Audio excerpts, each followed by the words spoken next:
Have you been worried about how not sleeping that much will make you look?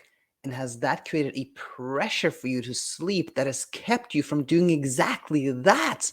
If so, this class is for you. I hope you'll find some real insight here that can be, really, really helpful to you.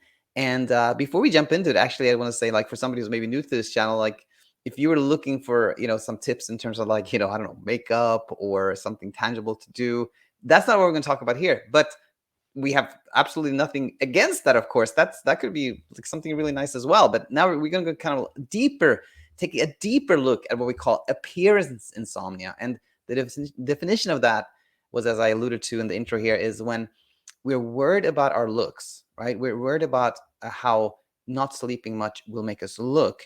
And that creates a pressure for us to sleep. We think like, oh, I don't want to look this way, so therefore I have to sleep more. And we know that sleep is this effortless process. We sleep really well when we're not trying to sleep, when there's no pressure to sleep. So therefore the pressure to sleep more so we look better can create struggles with sleep. And then that can make us even more worried about how we look. And you can see how this can be its own cycle. And we call that appearance insomnia. So in this class, we're going to do, we're going to break up into like kind of two big, sections, if you will. And one is what we call Vanitys Humanity, which is just a short teaching that I think it will be helpful. And then 3 practical ways we can meet appearance insomnia, one of which is new. So this is an update to our teaching.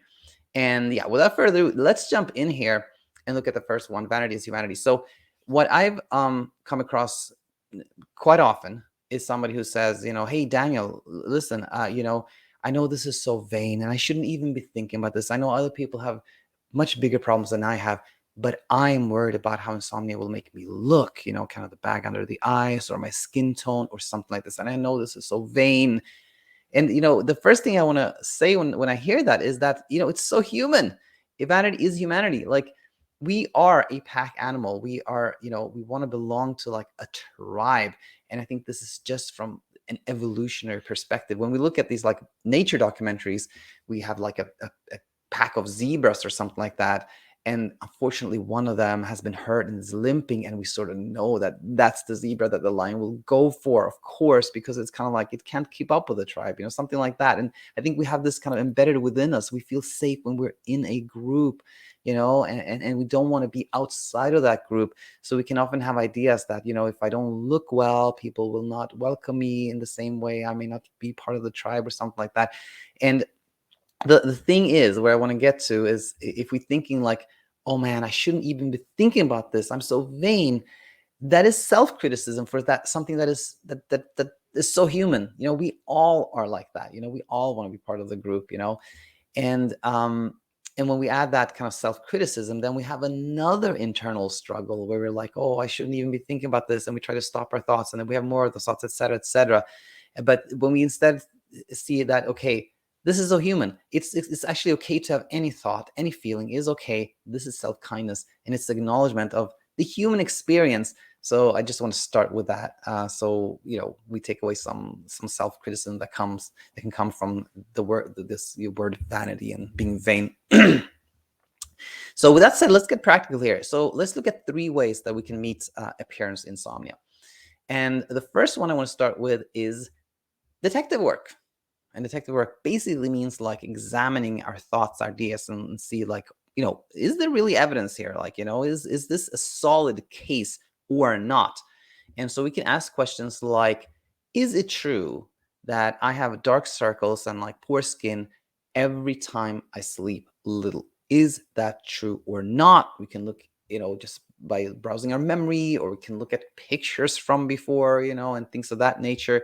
And we can also ask kind of the flip side of this question, which is like, is it true that I look amazing every time I sleep well, or a certain amount? And really just like ponder that.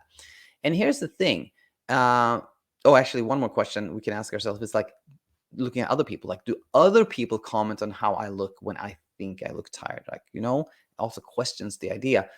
And the thing here is that we don't need to find like an overwhelming amount of evidence. Actually just one shred of evidence, just like in like those detective shows or things of that nature, or courtroom dramas or something like that, is often enough. if we have like just one single counter evidence, if we can just find that one time where we actually looked fine, even if we slept very little, or we slept really nice and we didn't look that great. If we just find one piece of evidence, that can actually dismiss the entire case. That means like the entire case has no, it has no foundation. It's dismissed, and that can take the pressure off. Then we're like, oh, that I actually sleep. How many hours I sleep? How many minutes I sleep? It doesn't matter that much. Then, or it doesn't matter at all. Then there's no pressure. And when there's no pressure, we sleep easily. So detective work is the first one. And now let's say let's say we started here, we did some detective work, and we're unconvinced. We're like, it does seem like when I sleep little, I do look more tired. It does seem like that. Then we can go to B here, which is that we can look at why we look the way we look. Okay, and this is the update. This is the new thing that actually a coach in training, his name is Richard, pointed this out very recently. Thought it was very insightful. And so what he said was basically this. He said, when when we're kind of anxious or we feel hopeless or sad, how do we look? That was kind of like his question. And I was like, wow, he's so right.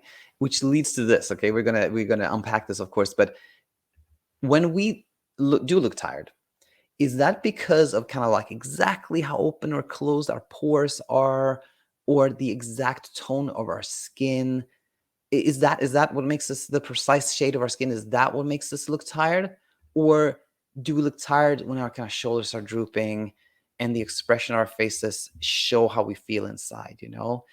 And to me, when he said that, I was like, that was an eye-opening moment, because I realized that it's so clear that when we express like excitement, we're happy about something, we can't wait to get started on something, like we have that twinkle in our eyes, we have that little smile, we have something that shows that, oh, this person looks refreshed.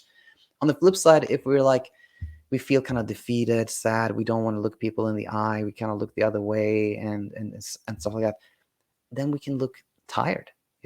So the way we look can often be an expression of how we feel on the inside. And now, hearing that, on one hand, we can say like, it's not like we can flip the switch and we can just like decide, okay, well then I'm just going to be happy. Of course, that's not human. But when we see that it's not about how many hours or minutes we slept that matters in terms of how we look, but it's the internal narrative. It's what we tell ourselves about how much we slept. Oh, I didn't sleep. This means uh, things are hopeless. I'm never going to get better. I'm going to look terrible. That narrative can make us feel in a way that makes us look tired.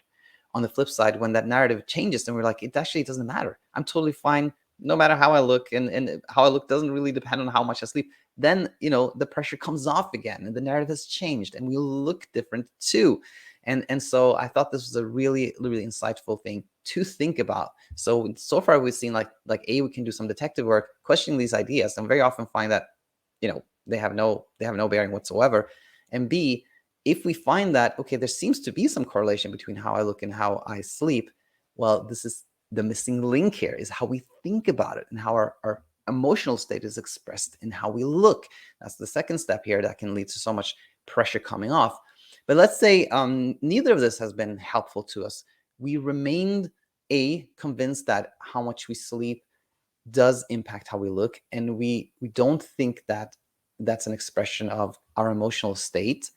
Then what?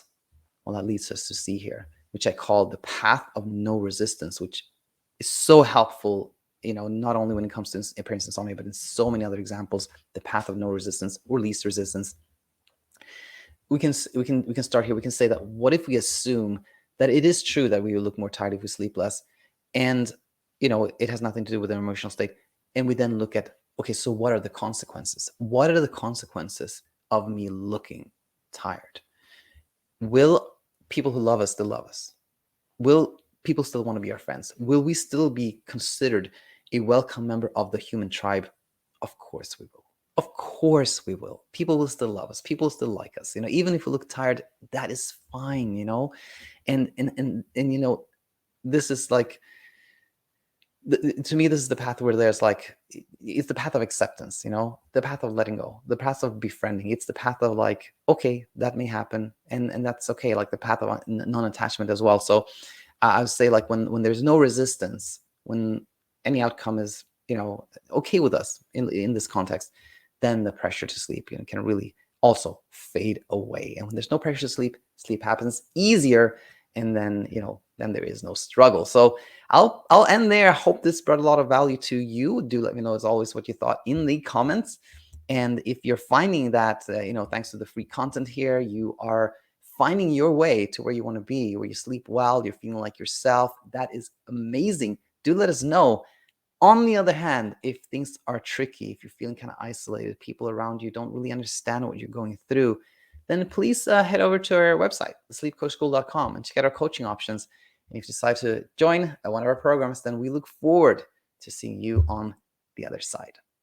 That was all for today. Look forward to having you back real soon.